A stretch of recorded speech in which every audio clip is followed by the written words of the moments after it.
Jumpa lagi kita di semester 4 untuk mata kuliah baru yaitu komputer grafik. Nah, komputer grafik ini apa? Akan kita bahas selama 1 semester ini, dan untuk itu sebelum kita masuk perkuliahan seperti biasa mari kita berdoa dulu menurut agama dan percaya masing-masing. Berdoa silakan.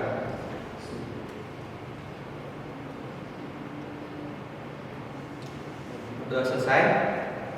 Ya, seperti biasa di pertemuan pertama ini kita akan saling mengenal dulu, terus dari dosen juga akan mengenalkan RPS dan aturan-aturan perkuliahannya. Nah, untuk mata kuliah ini sendiri, untuk materi dan RPS-nya udah Bapak upload di sistem si atas ya. Teman-teman bisa download di pertemuan 1 di Adlink. Nanti itu udah ada RPS 2025. Nah, RPS itu apa sih? Sebelumnya udah pernah Bapak jelaskan. RPS itu adalah rencana pembelajaran semester yang akan menjadi kitab kita selama 1 semester ini belajar komputer grafik apa saja yang akan kita pelajari. Nah, di RPS itu kita lihat di kiri atas ada kode mata kuliah. Nah, karena ini adalah mata kuliah prodi, jadi ada mata kuliahnya ada kode TI. Nah, kodenya kebetulan TI 2314. Nah, selanjutnya ada rumpun mata kuliah. Mata kuliahnya masuk ke rumpun mata kuliah visualisasi dan grafik ya. Jadi nanti di semester berikutnya akan ada lanjutan mata kuliah ini seperti sistem multimedia lanjutan. Nah, untuk bobot SKS-nya sendiri, di sini ada 2 SKS, 1 SKS teori dan 1 SKS praktik. Artinya kita akan ada praktikum untuk komputer grafik ini. Jadi kita akan ada desain-desain di lab komputer ya. Nah, kebetulan pengembang RPS-nya dan koordinator mata kuliah ini adalah Bapak sendiri, dan ini sudah diketahui oleh prodi. Nah, pada RPS itu terdapat 4 capaian pembelajaran yang harus kita capai sesuai yang sudah Bapak share. Capaian pertama itu kita harus memiliki sikap adaptif terhadap perkembangan teknologi informasi di era industri yang terbaru. Jadi kita supaya menyesuaikan zaman, karena komputer grafik ini berkembang sangat pesat, apalagi teknologi ada GPT, AI, dan sebagainya. Selanjutnya kita harus menguasai konsep visualisasi dan grafik terkait kemampuan dan memanipulasi gambar menggunakan komputer. Jadi sedikit banyaknya kita akan mengolah gambar seperti lewat Adobe, Corel, bahkan juga nanti ke video, lewat CapCut dan aplikasi-aplikasi lainnya. Selanjutnya yang ketiga, kita mampu mengkaji implementasi pengembangan ilmu pengetahuan teknologi dan menerapkan humanitarian tersebut terhadap kaidah-kaidah dan tata cara ilmiah yang ada melalui solusi gagasan. Makanya kita nanti ada proyek akhir juga untuk membuat suatu video profile ya bagi suatu program studi informatika. Dan yang terakhir, kita akan memiliki keterampilan untuk preprocessing, pemrosesan, dan post processing terhadap tata kelola serta sistem cerdas yang lebih efektif dan efisien. Nah, itu adalah capaian yang dilakukan prodi terhadap mata kuliah ini. Selanjutnya, untuk mencapai CPL itu kita punya namanya CPMK. Ibarat kata undang-undang, ada undang-undang dasar, terus ada nanti undang-undang setiap daerahnya, ada Perda, ada PP dan seterusnya. Nah, CPMK itu adalah cara kita untuk mencapai CPL tadi. Nah, di CPMK ini kita mengharapkan mahasiswa mampu menjelaskan konsep-konsep tentang komputer grafik dan citra digital. Nah, itu nanti akan masuk di pertemuan kedua, yaitu kita akan membedakan apa sih bedanya komputer grafik dan citra digital itu sendiri. Yang kedua, kita mampu membuat suatu desain grafik sederhana. Nah, ini akan menjadi tugas teman-teman nantinya. Serta yang terakhir, kita akan belajar sedikit banyak tentang UI UX, user interface dan user experience. Kenapa penting? Karena user interface dan user experience itu berpengaruh terhadap semua tampilan, terhadap semua kepuasan pelanggan, terhadap tata letak. Itu akan kita bahas di pertemuan selanjutnya. Nah, 3 CPMK itu sendiri, teman-teman bisa lihat di RPS ada sub CPMK-nya, yaitu detail di setiap pertemuannya itu yang akan dibahas seperti apa aja. Kita akan nanti membahas tentang komputer grafik, citra digital, dan mulai dari basicnya teks, titik, garis, serta warna yang ada di komputer grafik. Baru kita masuk ke 2 dimensi, 3 dimensi, serta foto dan video, fotografi dan videografi juga termasuk. Nah, tentunya ada juga perkembangannya itu animasi. Nanti kita akan ada juga untuk pertemuan membahas tentang animasi itu sendiri. Selanjutnya kita akan ada pembahasan tentang yang tadi disebut user interface dan user experience. Nah, terakhir kita akan menerapkan karya sederhana tentang prinsip-prinsip komputer grafik. Sedikit deskripsi singkat tentang mata kuliah ini, yaitu mata kuliah komputer grafik itu digunakan dan meningkatkan kemampuan mahasiswa untuk kita berkomunikasi juga. Dengan desain dan bagus, kita dapat komunikasi yang baik antara manusia dan komputer melalui komputer grafik, citra digital, grafik, 2 dimensi, 3 dimensi, termasuk UI UX-nya. Di mana prasyarat untuk mata kuliah ini, teman-teman sudah mengambil mata kuliah aljabar linear, kalkulus, dan itu sudah semua yang di semester 2 dan 3 ya. Nah, materi pembelajarannya tadi ada 14 materi yang sudah Bapak share, mulai dari komputer grafik grafik, skala, grafik, foto, video, animasi dan seterusnya. Dan kita juga akan ada pembagian kelompok nantinya. Yang menjadi sumber utama dari mata kuliah ini adalah kebetulan Bapak sendiri punya buku komputer grafik. Teman-teman bisa akses di Perpus Unusia, itu ada di Pak Rutan Matraman. Itu ada kebetulan baru terbit tahun ini tentang komputer grafik. Nah, semua pembahasannya lengkap di sana. Nanti akan Bapak bawa juga minggu depan. Selanjutnya ada beberapa buku lainnya sesuai yang ada di daftar pustaka tentang komputer grafik di jurnal-jurnal lainnya. Nah, untuk detail pertemuan setiap pertemuan 1 sampai 16 seperti apa, kapan kita kuis, kapan kita ada pretest, kapan kita ada post test, pembagian kelompok, itu secara lengkap sudah disajikan di RPS. Di mana itu ada 16 pertemuan. Satu pertemuan kita akan menghadapi kelas dan nanti ada beberapa pertemuan yang ada praktikumnya. Selain itu juga akan ada UTS dan UAS tentang project final. Di pertemuan 7 dan 15 kita akan mengadakan kuis dan games juga. Demikian tentang RPS. Ada pertanyaan? Untuk detailnya bisa dilihat di si Anas juga ya. Oke, selanjutnya pertemuan pertama itu saya membahas RPS, kita juga akan membahas tentang sistem perkuliahan. Nah, seperti biasa kalau kita pernah ketemu di semester sebelumnya, Bapak sebagai dosen teknik informatika memiliki pembagian tugas dan pembagian kelompok serta pembagian sistem penilaian.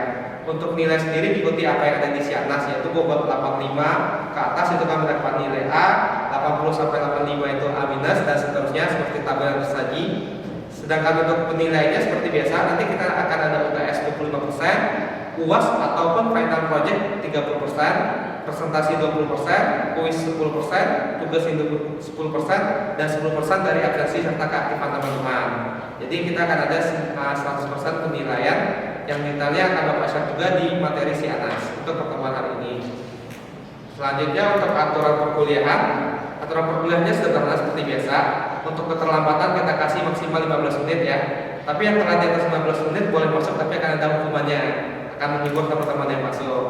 Selanjutnya aturan kedua nggak boleh titip absen karena kita kan nanti absennya lewat Sianas menggunakan barcode seperti biasa ya.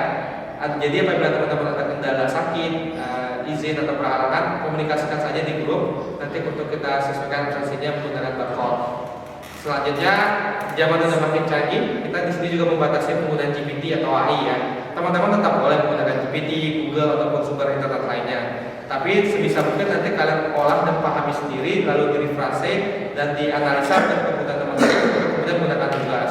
Jadi nanti Bapak akan menggunakan anti GPT juga untuk 100% yang menggunakan GPT itu kan akan berbahaya atau pengecekan plagiat dan sebagainya. Itu larangan bagi teman-teman semua.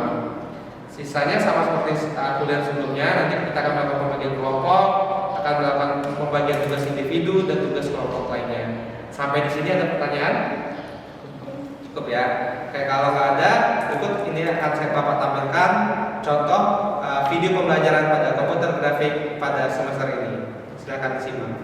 Sesuai informasi tadi, sekarang kita masuk ke pertemuan pertama yaitu tentang pengenalan komputer grafik ya. Nah, kalau ada pertanyaan silakan langsung diajukan aja ya. Nah, seperti yang diinfokan sesuai RPS, komputer grafik itu ada syarat mata kuliah sebelumnya yang sudah kalian ambil ya, aljabar linear dan struktur data. Nah, secara general apa sih tujuan komputer grafik itu? Komputer grafik itu kita akan mempelajari pemanfaatan komputer dengan grafika yang ada dan sedikit banyak akan belajar tentang sistem multimedia.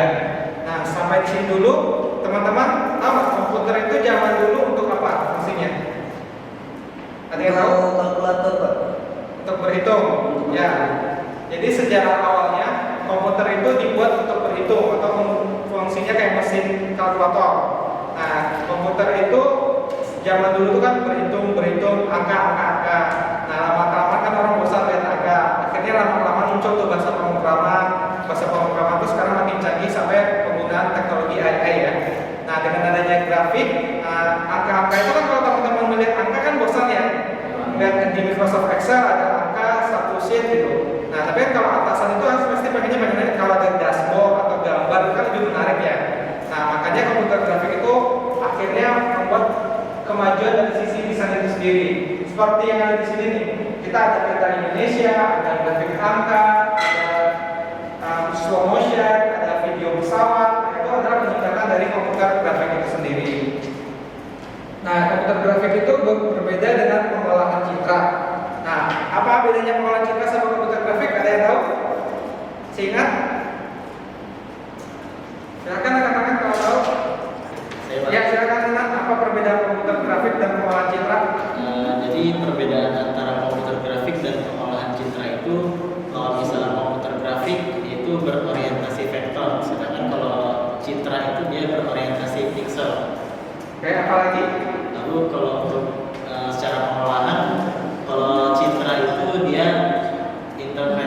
itu 2 dimensi dan 3 dimensi. Tapi kalau komputer grafik menggunakan model 2 dimensi dan 3 dimensi, kemudian hasilnya itu akan menjadi realistik. Ada yang mau menambahkan? Pak, saya mau menambahkan, editor grafik itu cenderung mempelajari konsep sama implementasi metodenya buat pembangkitan citra atau animasi yang disebut 2D sama 3D. Kalau image processing itu titik berat pada manipulasi citra sesuai dengan keperluan user. Ya, baik, terima kasih kepada Hanan dan Dian sudah membantu menjawab perbedaan komputer grafik sama pengolahan citra. Di sini ada sedikit gambar. Nih, ada gambar Doraemon yang dicoret sama yang enggak. Secara general ini perbedaannya udah benar, tapi kalau secara konsep citra itu komputer grafik itu membuat gambar dari yang enggak ada menjadi ada. Kalau dalam matematis itu dari 0 menjadi 1. Sedangkan pengolahan citra itu tadi gambar yang dicoret menjadi bersih, berarti dari 1 menjadi 0, menjadi minus atau menjadi plus. Nah, secara sederhana matematis perbedaannya seperti itu. Komputer grafik membuat animasi atau karya dari yang tidak ada menjadi ada, sedangkan pengolahan citra itu fokusnya untuk melakukan edit atau manipulasi dari gambar-gambar yang ada. Gambarnya bisa diduplikat, bisa dirotasi, bisa diterangkan, bisa diblurkan, ataupun bisa dihapus. Nah, itu adalah fokus dari pengolahan citra itu sendiri. Di sini kita bisa melihat pemanfaatan komputer grafik dalam kehidupan sehari-hari. Contohnya ada dalam dunia pesawat, ada dalam dunia tabrakan mobil, ada dalam flight simulator, ataupun dalam hal-hal lainnya, termasuk dalam dunia pendidikan dan dunia perfilman. Contohnya seperti di gambar-gambar ini. Nah, banyak film animasi ya yang ada dalam komputer grafik. Mungkin yang paling baru adalah film Jumbo yang sangat booming ya, yang sampai 10 juta penonton. Nah, itu adalah contoh pemanfaatan komputer grafik terkhususnya untuk karya anak bangsa Indonesia itu sendiri. Sampai di sini ada pertanyaan?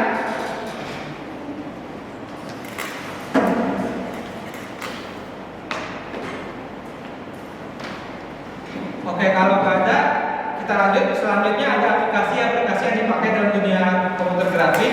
Ada banyak sekali.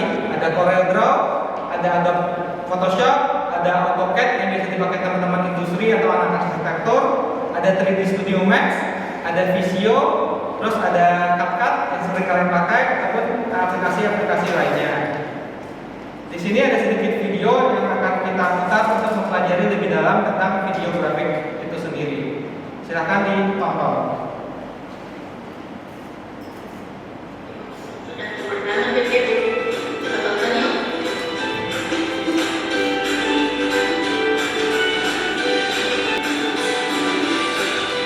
Terima kasih telah menyaksikan. Semoga yang didapat bisa bermanfaat ya.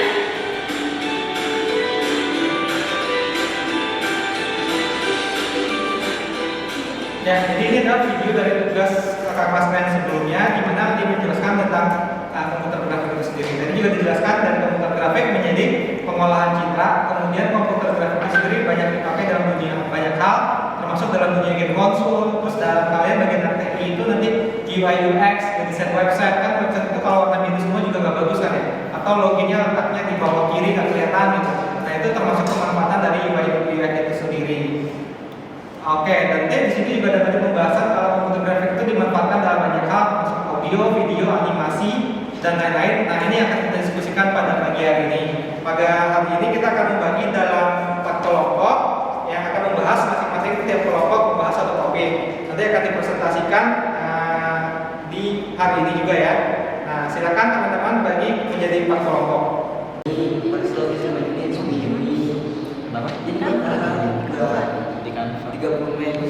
Di sini berderet bawahnya dari tanggal ini ke tanggal ini, tanggal ini ke tanggal ini juga. Silakan lakukan diskusi sesuai topik masing-masing ya.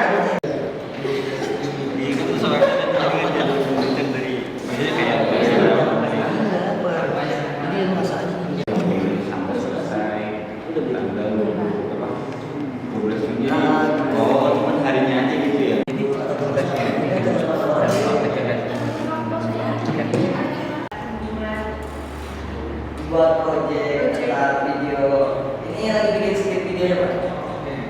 Aman ya, tidak kendala. Aman, Pak. Silakan dilanjutkan. Siapa? Kelompoknya aman. Oke, silakan lanjutkan diskusinya. Oh, udah mulai ya. Kita cukup ya. Ini jam berapa? Silakan yang Baik, sebelum mulai ke materi selanjutnya kita akan mengadakan semacam pretest. Kita menggunakan aplikasi namanya Kahoot. Silakan teman-teman bisa scan barcode di atas atau buka www.kahoot.com yang .com ya, bukan yang .it. Teman-teman silakan masuk ke aplikasinya. Nggak perlu sign up atau registrasi, nggak perlu login, cukup masukkan PIN yang ada di sini. Kemudian isi nama teman-teman. Ya, ada yang beberapa yang join. Nah, di sini akan ada 20 soal yang akan menjadi ujian kita hari ini untuk materi hari ini, sehingga nanti Bapak akan tahu nih untuk pertemuan selanjutnya mana materi-materi yang perlu dikuasai untuk kita ulang lagi. Nah, silakan teman-teman join. Ada 20 soal berupa pilihan ganda dan true or false. Jadi ada soal-soal yang jawabannya ABCD, ada juga soal-soal yang bisa jawab benar atau salah. Aturannya di tiap soal itu akan ada beberapa soal yang poinnya double. Nah, nanti untuk 3 teratas akan Bapak kasih hadiah dan tambahan nilai untuk kuisnya sendiri. Silakan join yang belum join, PIN-nya 7988387. Mekanismenya seperti biasa, nanti teman-teman bisa melihat soalnya di slide yang Bapak tampilkan dan kalian bisa menjawab di HP atau device teman-teman untuk jawabannya. Ada pertanyaan? Ada Pak. Kita simulasi beneran ya. Siap? Kita mulai ya.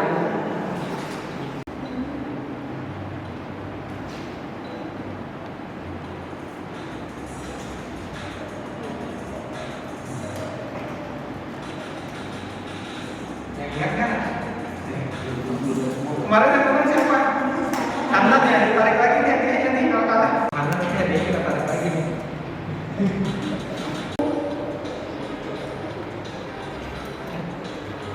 Ya adalah ini, apakah operasi dari pengolahan citra kecuali? Nah, di pengolahan citra itu ada garis, global, titik, lokal. Mana yang akan termasuk dalam pengolahan citra? Silakan pilih.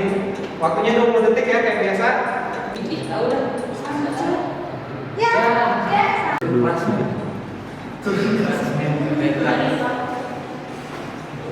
Sampai ada pengulangan kualitas pi dan stabilisasi itu mengurangi guncangan kamera dan gerakan yang tidak diinginkan. Hasilnya adalah rekaman yang halus dan stabil. Antara itu ada digital audio, workstation, bisa 3D untuk merekam vokal dan instrumen akustik, penerapan frekuensi yang luas dan daerah tinggi. Menganalisis spektrum frekuensi untuk menemukan noise yang tidak diinginkan. Kedua, ada filter noise, menerapkan filter Format video modern. Jadi standar kompresi video dia itu luas, efisien untuk streaming dan Blu-ray. Kodek video open source, royalty bebas, kualitas tinggi, efisien. Dia juga didukung oleh realisme dan VR dalam AR, AI dalam produksi otomatis. Oke, sudah selesai dari kelompok ini. Silakan dari teman-teman yang ingin bertanya kepada kelompok yang presentasi dipersilakan. Saya dari Ahmad Ridho dari kelompok 1 ingin bertanya, dari tren industri audio dan video itu kan menggunakan AI juga. Apakah editor-editor yang sekarang ini yang pekerjaannya sebagai editor itu akan tergantikan oleh AI ke depannya? Ada cara untuk menanggulangi hal tersebut untuk tidak menambah pengangguran? Baik, terima kasih. Izin bertanya, saya dari kelompok 2 ingin bertanya tentang bagian audio, yaitu dalam proses ekualisasi frekuensi, kenapa justru terkadang kualitas suara bisa terasa lebih flat atau lambat? Bukankah ekualisasi bertujuan memperbaiki keseimbangan tonal? Perkenalkan, nama saya Gudi Surastawati dari kelompok 4. Kan mau bertanya, biasanya kan antara video sama audio itu kan ada yang nggak sama ya, kayak duluan video atau duluan audionya kayak gitu kan. Nah itu gimana sih cara menanggulangi permasalahan itu? Dan sekian dari saya. Saya akan menjawab pertanyaan dari Mas Dido. Jadi inti dari pertanyaannya itu apakah AI itu dapat sepenuhnya mengganti seorang profesi editor ya? Jadi di sini juga maksudnya ya AI juga sebenarnya bisa dapat membantu dalam hal mengedit foto atau video, tapi dalam sini juga AI itu belum dapat sepenuhnya menggantikan editor karena kan satu kreativitas dan penilaian itu berbeda-beda ya. Kayak misal kita bikin website itu kan minta codingannya di di ChatGPT gitu kan. Dan di situ kan belum sepenuhnya hasil itu belum maksimal 100%. Jadi ya AI itu hanya sebatas bisa membantu. Ya terus ada untuk menanggulanginya agar AI itu tidak dapat menggantikan seorang profesi editor itu dengan kita itu meningkatkan keterampilan, yaitu belajar tentang AI terus dan teknologinya gitu ya. Terus yang kedua kita itu harus beradaptasi dengan perubahan. Terus yang ketiga itu meningkatkan nilai tambah. Jadi misal ya contohnya tadi bikin website gitu kan hasil dari AI kan tidak sepenuhnya maksimal gitu. Jadi kita tambah-tambahin tuh biar hasilnya maksimal. Itu kurang lebihnya seperti itu. Jadi intinya mah ya AI yang bisa membantu. Selebihnya kalau misalkan kita pengen nggak tersingkirkan oleh AI ya kita harus belajar AI tersebut. Video tuh suara sama videonya suka gak sejajar gitu kan. Nah itu tuh gara-gara koneksi internetnya kadang gak stabil. Terus kadang di penyimpanan di HP kita nya tuh penuh, jadi bikin suara sama videonya tuh gak sejajar kayak gitu. Terus kalau misalkan videonya itu diedit dulu itu bisa jadi yang editnya tuh kurang fokus gitu. Ya, nah cara ngatasinnya itu bisa di restart videonya tuh, terus gunakan aplikasi pemutaran video yang bagus kayak misalkan VLC di laptop sama MX player di HP. Prosesan audio dan video itu bidang yang dinamis dan esensial. Ini pemahaman mendalam dalam penggunaan alat yang tepat sangat penting, dan juga terus belajar dan beradaptasi dengan teknologi baru yang teknologi baru adalah kunci kesuksesan. Seperti biasa, kalau misalnya ada yang kendala sakit atau izin silakan berkabar di grup ataupun di sistem Sianasnya. Nah pagi ini kita juga akan mencoba absensi dulu ya, absensi lewat Sianas. Teman-teman melakukan share barcode di aplikasi sistem Sianas kita untuk absensi hari ini ya. Siapa yang nggak datang hari ini? Satu orang ya, sakit ya? Iya. Oke. Udah bisa absensinya? Ya. Oke. Nah, nanti seperti biasa kita akan absensi lewat sistem Sianas dan materi pun akan kita upload di sistem Sianas. Terima kasih. Oke, demikian pertemuan kelas hari ini tentang komputer grafik. Bagaimana pertemuan kelas hari ini? Semoga. Seru ya? Ada game scout. Nanti kita game scout lagi ya. Oke, makanya materi itu harus diulang lagi ya. Nah, materi hari ini sudah Bapak upload di sistem Sianas atau Link. Dan Bapak juga sudah share di grup WhatsApp atau di Google Drive. Nanti kalian bisa akses untuk materi hari ini. Ada beberapa PPT dan video-video yang kita pelajari hari ini. Nah, silakan diulang lagi materi-materi tadi. Yang masih bingung dipelajari lagi. Karena nanti ingat di pertemuan 4 atau 5 kita akan adakan quiz untuk setiap pertemuannya. Jadi kita biar review lagi materi-materi yang lama. Untuk hari ini Bapak rasa sudah cukup, tanya jawab juga udah hari ini. Mari kita tutup hari ini dengan berdoa dan bersyukur. Alhamdulillah bulan hari derajat. Berdoa menurut agama dan kepercayaan masing-masing. Doa mulai.